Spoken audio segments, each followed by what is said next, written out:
Support for Backpage has been provided by Kohopono Multimedia Publishing, on the web at kohopono.com.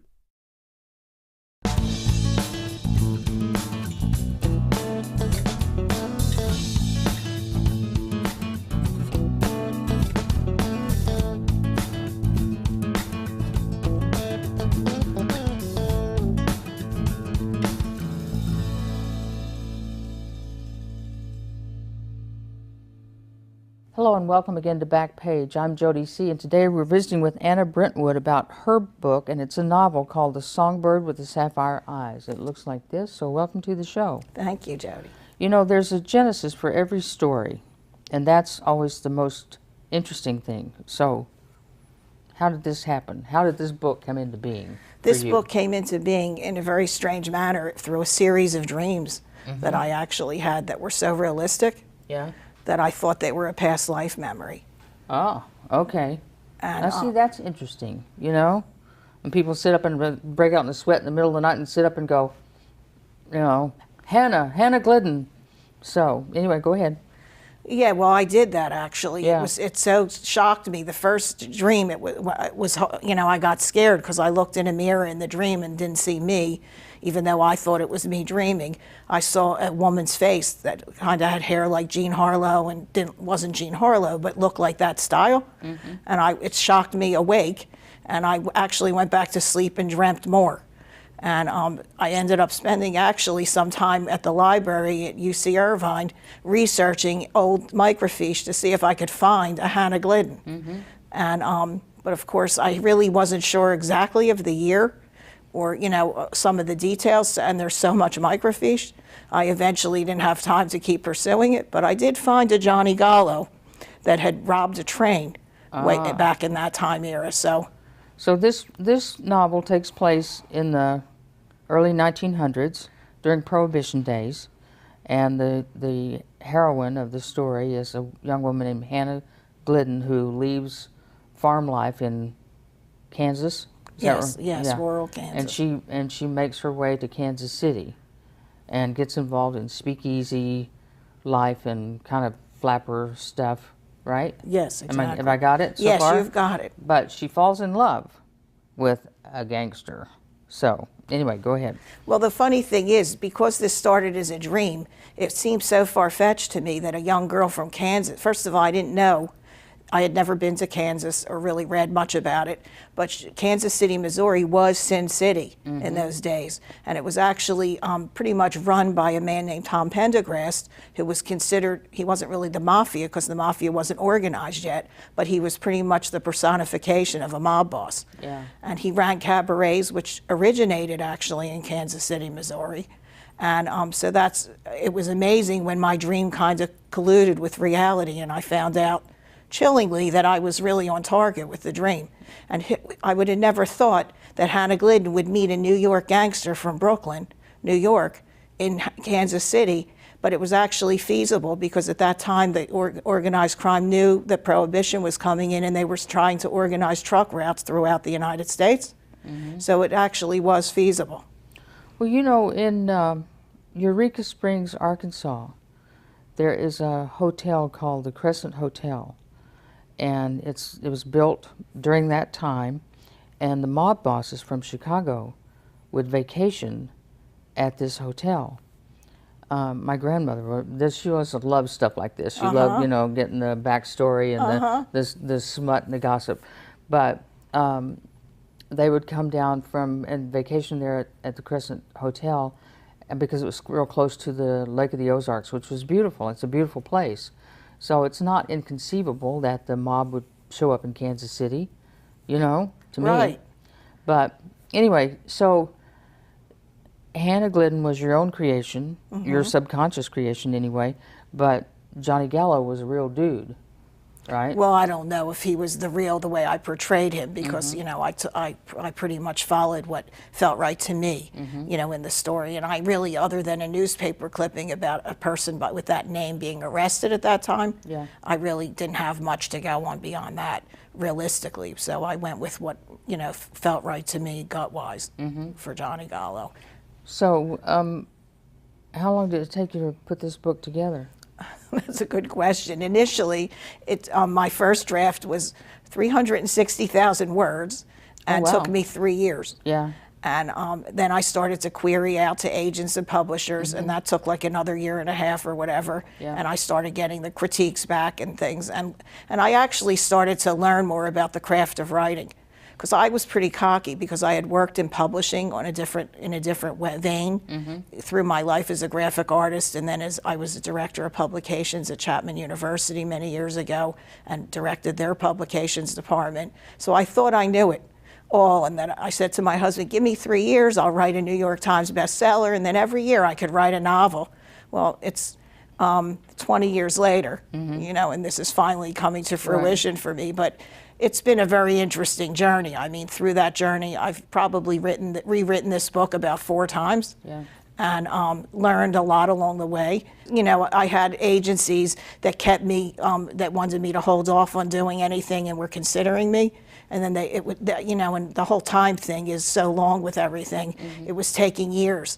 And I gave up for a few years in there and went to work full time. And then, but I couldn't, you know, get it out of my head that I wanted to get published. And during the last 5 years with the self-publishing and the indie publishing, I knew a lot of authors that were conventionally published starting to indie publish, and I gave myself a timeline, and I said, if I don't get another publisher or another agent in a year, I'm going to learn everything I can about self-publishing and get the book out there. Yeah. And that's what I did. Okay. So, you know, they used to say, I don't know if they still say it, but the only thing harder than finding a publisher is finding an agent. You know, I mean, and the agents really do earn their money. You know, when you think about it, if I were to look at a publishing contract, it might as well be written in Farsi for me. I'm like, what? You know, I could be signing away my whole life. So, anyway, so you went with the self-publishing thing, and so how's your promotion going? What are you doing to promote? Well, I spent probably 2 years picking everyone's brains and learning as much as I could from people. And I'm very connected to a lot of the local writers groups and belong to them, like Willamette Writers and Romance Writers of America and Rose City Romance Writers. Even though my book's not romance per se, it's a great organization. And through that, I pretty much knew that I had to put together a website. I knew I had to have a great cover, that it had to be as well edited as I could get it. And basically, I got all that done, and then I pretty much started talking to bookstores and going around. I have a friend who does marketing and sales that I worked with years ago with the Chamber of Commerce in Hillsborough. She devoted a day a week to me, and we would meet for lunch and then go talk to people and talk about the book. So we found a lot of stores and small boutiques and people that love the 20s era that were willing to support me and carry books in their stores.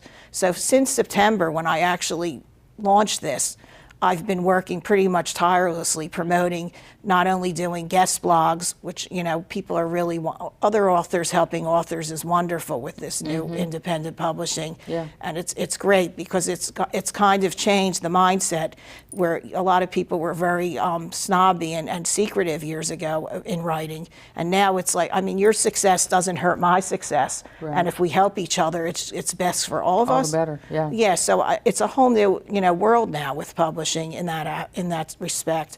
And it's been really great connecting with other authors and having them be doing guest blogs. And I also, you know, promote on my website, and I do book signings. And I've created some events myself with the Great Gatsby. I tied myself to the Great Gatsby and said to my friend Bonnie, wouldn't it be great if I could tie my book into the movie? And we ended up getting Cinetopia and Progress Ridge aboard, and we created a big event where people got dressed up, and we got sponsors to actually sponsor us for the theater, and it was a really fun event. We did it on May 10th when that movie came out. Yeah, see, that's a fun idea. You know, people dress up as Flappers and as Gatsby and what was his girlfriend's name? Daisy. Daisy, yeah, or even dress up as who wrote the book? Fitzgerald, Yeah. Scott Fitzgerald. Anyway, so you're doing all your own promotion and publicity ideas? Yes, I am, and with help, the small bookstores have been amazing, and local businesses and local bookstores are just so supportive of any creative things in Oregon. I find them amazing, and I've had also family members in California. My cousin's a councilman there, and his wife had a fundraiser for me, and I was able to, talk to people and promote the book. So I try to, use what I see everybody else doing and also be creative and come up with new ideas. And, because it's just really a pioneering thing with everybody doing Sure. all their promotion. Well, I wonder what it would be like if you contacted the Chamber of Commerce, like in Kansas City. I have. Okay.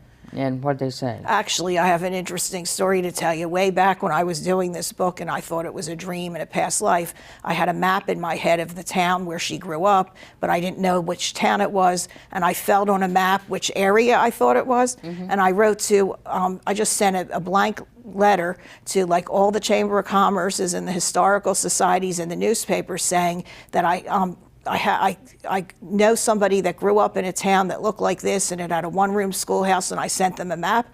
And I got, years ago, maybe 25 letters from so many older people that shared that this is my town. And one old man that must have been in his 90s, he had a really shaky handwriting, copied at his own expense his friend's history of the town in Neodatia. And I don't know if that's the right pronunciation for me. And one woman was a teacher in a one-room schoolhouse and shared some of her stories. So I've actually, years ago when I did that, I got a great response. Since the internet, though, you don't seem to get as good a response from some of those smaller things. I've noticed. But it could be a great thing to go to Kansas City and hit, Oh, I would love to. 3 or 4 different venues there, and then go over to Eureka Springs and do something at the Big Crescent Hotel in their giant lobby. Oh, I know. I would love to. It's just amazing how many people really love that era and love history and love to, hear about it, and I do as well. Yeah. So that's been really my best response so far, is from people that just love the idea of the times. So how did you learn all about the Times? How did you learn so much about it? Well, as I said, I spent pretty much the last 18 years really, obsessed with this whole thing. And I became obsessed. And plus, my husband moved me into I'm a city person, and he moved me onto 10 rural acres in the country where I didn't even know that the house that we rented was beautiful on 10 acres, but it didn't even have a thermostat. You had to chop wood for heat. Yeah. I mean, I was going nuts, and we had 42 power outages the first year. I was writing letters to the governor. I couldn't believe that this was happening in modern times. I was so out of it about what was real in this world, in other places, and so it was kind of shocking to me to be in Oregon in those times. But I went on eBay a lot, which helped me a lot with research. I did tons of research and got really carried away into the research. And I became pretty much obsessed with the era. Wow. Well, Prohibition didn't really seem to work, in terms of, it's kind of like the war on drugs, No, you can't regulate things what people want to do. I don't think you can either. But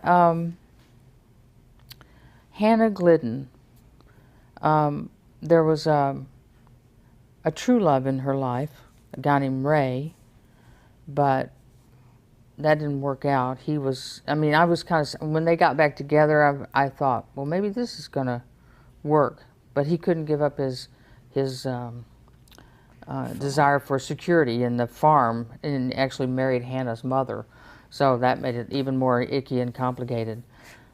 That did make it complicated, and sometimes people are turned off by that aspect of the story because but it wasn't really, in those days, it really wasn't uncommon for younger women to be with older men, and those situations were very common, and it wasn't considered weird like we consider it nowadays. Yeah. It really was a different world in so many ways than what our consciousness, Right. accepts But as she normal. was very young. She was very young, but he was almost like when you're a young girl and you have a crush on an older person and look up to them and find them attractive. And then her mother was never really there for her. She had a very lonely existence. And when he came to work on the farm, he actually was the one that spent time with her and taught her how to ride a horse and talked to her and, and treated her like a human being.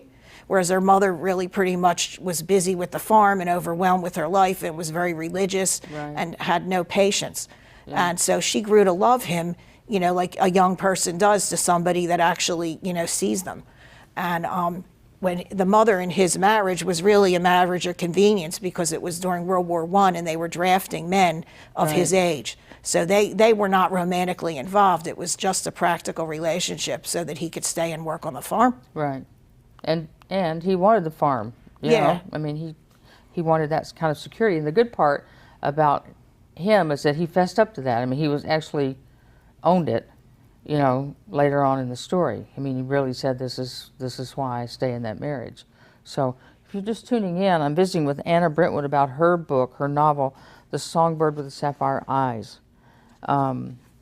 This is an interesting story, especially if you're interested in the 1920s and the Roaring Twenties and Prohibition and speakeasies and flappers and so forth like that. So I know that you're promoting this and all this kind of stuff, but do you have another novel? Yes, I am actually working. That's the thing with the promotion, and I was just telling Colton on the way here, everybody's kind of if you put too much time into promotion, you don't have enough time to write, with life and everything else that we all get so busy with. And I've dedicated, since September, my time to promotions. And I just started a couple months ago working on my second book. So I'm actually kind of not going to pursue as many hardcore promotions as I've been. And the next 6 months, I'm going to really focus. I'm writing a sequel to this book that actually is going to tell about the life of her son being raised by Johnny Gallo. Yeah, I mean, because he's a nice little kid. It'll be interesting to see how he turns out. Exactly. But when you sit down to write, do you have a pattern? Do you get up in the morning at 5 o'clock and write till 7:30? I've had different patterns, and I shift accordingly to what's happening in my life. And at home, usually now on the weekends, I'll sit down when everybody's sleeping in the morning, and I do get up earlier, and then I work till like 1 or 2, till I can't move out of my chair without limping, which is unfortunately a sign of age. But it's also a sign of hard work. I mean, you sat there, and sometimes to write a story, what your job is to sit in the chair, because then that's how the story shows up. Exactly. And of course, I don't have the time to take 18 years to write the next one. So I've created different ways to do it faster. I've done a lot more of the research up front and the timelines and the history and all that stuff. I make myself timelines and history lines and things. So I have all that now accessible to me. Yeah. So now I could just sit down and write when I'm writing. Are you one of those people that puts an outline together? Or you just have like a storyboard kind of thing. This happens and it leads to this and that. I've tried with all the different Post-its that kept falling off and all everybody. I've gone to so many classes where they give you suggestions, and I've tried, but then I forget all the notes and all the things. So no, this time I have a rough outline, where I did like a paragraph for each chapter of what I generally want to do, but I don't lock myself into that. Yeah. And then I think about each chapter. And what I wanted, which I learned from the editor. It's like you have to think about what you're staging in the book. There's some things you have to show, and there's other things you definitely don't need to show. So I'm also learned from my son, who wrote a book, and I liked his technique. Each chapter of his ended with like you having to know what happened next, hanging really well, hooks. So I'm trying to do that in this next book. Basically encompass all the knowledge and the things that you learn along the way, because it's a constant learning process. Yeah. And I don't know if you read Fanny Flagg's first book. It was Fried Green Tomatoes at the Whistle Stop Cafe. No, I didn't. Well, it rotated between present day and past tense, each one. So Evelyn Couch is having a conversation with Mrs. Threadgood about her girlhood in Whistle Stop Cafe, Alabama. And so, but Mrs. Threadgood is always eating something. Okay, every time I go back to Mrs. Threadgood, she's eating something. And so I finished this chapter, and the next one was clearly going to be Mrs. Threadgood, and I said, I wonder what Mrs. Threadgood's going to be eating this time. And I turned the page that said, Mrs. Threadgood is biting the tips off the candy corn when... Anyway, but it was a good technique, you know, because it kept you here and it sent you back and brought you back here again. So what's the ETA for that one, for the one that you're working on now? I'm probably going to give myself at least a year. And if it's sooner, it'll be sooner. I don't like to press at this point because I don't have a publisher or a deadline. I want to be able to not feel like I'm up against a deadline. Yeah. So, but I'm saying a year. But it's actually I just started to work on the actual story a few weeks ago, and it's really coming to me a lot quicker than this did. So it may be sooner. Is it involved in your dreams also? No, this actually is really based on what I got out of the knowledge of these dreams, and what I'm feeling, you know, instinctually on the characters and how they would, you know, what would be happening to them. And it's really good. It's going to be historically, he grows up during the 30s and 40s, so I'm going to be taking you into that era. And I always try to incorporate actual people, events, and history in all my books. Yeah. And so real things mixed in with the, you know, the fiction.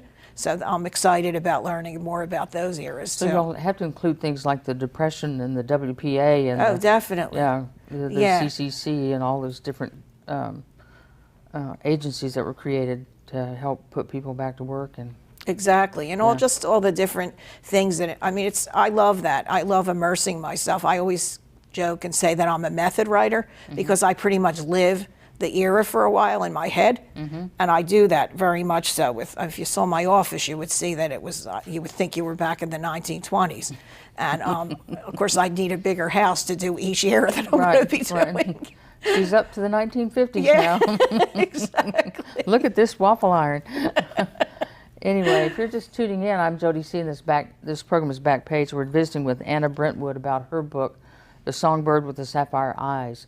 Where can people get this book if they want to? Okay, this book is available on Amazon in digital and also print. Also, Barnes & Noble has it in both ways, and it's also on Smashwords, which it's available for any kind of a digital download. Okay. Small bookstores throughout Hillsborough, the Arcade Bookstore and Jacobson's, and Jan's Paperbacks, they're all very supportive and carry the book. So it's available in a lot of places, and also if off of my website, there's links to all that. Okay. Have you done an audiobook of it? Are you going to? No, I've heard some people have been doing that. It costs you about, I think, around $2,000-$3,000 more or less to do that. So I haven't at this point, my husband says, in my head, my first book is all about creating a brand and creating an identity and getting people to, you know, read me and know that I exist. But from a practical standpoint, as my husband said, at some point you've got to stop spending money and you have to start making money. I'm not there yet. Yeah, you don't want to quit your day job right off the bat. That's for sure. With writing, but it's awfully fun when it's working all together. So did you grow up, did you write as a kid? Yes, I did. I wrote poetry and little stories and drew. I was a very artistic kid. I painted and drew and was very dedicated to art. I actually started out as a fine artist in my life, and then I went to art school and lost my love of doing that. I hate it now. I went commercial, and that's one of the things that's actually important to me about writing, because I was really an artist, and when I went to school and chose a commercial major, it took the love of art away from me to a degree, because I always felt like I had a critic on my shoulder. And I don't want to do that with my writing. I want to, even though there's always a compromise between being successful and making money, or selling what you're doing. Right. I don't want to make my writing about that. I want to do it because it's a creative outlet for me, and I want to feel like I don't have to think about what everybody thinks I should do. I just want to do what feels right, and then worry about tailoring it all at the end. Wow. Well, more power to you. Thank you. You know, I'm glad you're husband and your children are so supportive of your efforts. You know, Yeah. I mean, it could have been a Oh. lot different. Oh, definitely. And Yeah. I am. There's times where I go to work. I mean, I work through this in other jobs, doing other things. Like I said, I'm working right now 2 days a week at the county, and I may even consider taking a full-time position if it becomes available. So I'll have to fit my writing in with that. But I don't want to make my writing the vehicle that I have to make money on, because that once I know so many writers that are successful, but they're like pounded by deadlines and having to. I don't want my writing to be like that. I want to really immerse myself in it. Yeah. Have you ever read anything by Susan Isaacs? No. She's written a number of books, and so many of them have to do with a woman detective at a Long Island police department. Oh. Because she used to work at the police department. I don't think she was a detective, but, you know, she knew the ins and outs of the police department. And I always say I'll read anything that she writes, because she's so funny that I don't really care what the story is, because she's so funny. And often she'll go off on tangents, and I forget what the original storyline was, but I don't care, because we always wind up back there, and she's so funny, you know. So anyway, that's kind of a good deal. Now, you told me your son, Colton, is going off to Berkeley to study filmmaking. Well, he's going to major in English, but his eventual direction is he wants to be a director and get into filmmaking. Wow. What about your other boy? I have a daughter. Oh, daughter. Yeah, Sorry. she's married with 2 children, and she works in the dental profession. Okay, good. So she's done her part. Yes. Got your grandkids Yeah, she for you. gave me my grandkids, which has been a blessing. Yeah. And how old are they? They're 4 and 1. Have you got them writing yet? Actually, I have them drawing right now, but not Yeah. writing yet. I remember my niece Kelly was a kid, and she said, "I want to be a writer like you, Aunt Jody, when I grow up." And I said, "Really? What do you want to write about?" She said, "I want to write about interesting things, like not how to make a cheese sandwich. That's not very interesting." And I said, "But suppose you go to the south of France, and you meet a one-armed baker named Robespierre, and he bakes these baguettes late at night in this cave, and then he rows across the channel with one arm, which takes longer, and he finds these caves where they have Stilton blue cheese, and he rows back, and he takes the Stilton blue cheese and he smears it on the baguette, and he puts it back in the oven until the cheese is just crackly and bubbling, and he pulls it out, and what's he got?" She said, "A perfect cheese sandwich." I said, "Well, there you go." Anyway, listen, we're going to have to settle up and ride out of here. I've been visiting with Anna Brentwood about her book, The Songbird with the Sapphire Eyes. I'm Jody C. This is Backpage. Be sure to join us again next time as we take another peek at the back page. And remember, we're all in this together. More the same than different. Do your best. Thank you so much. Thank you.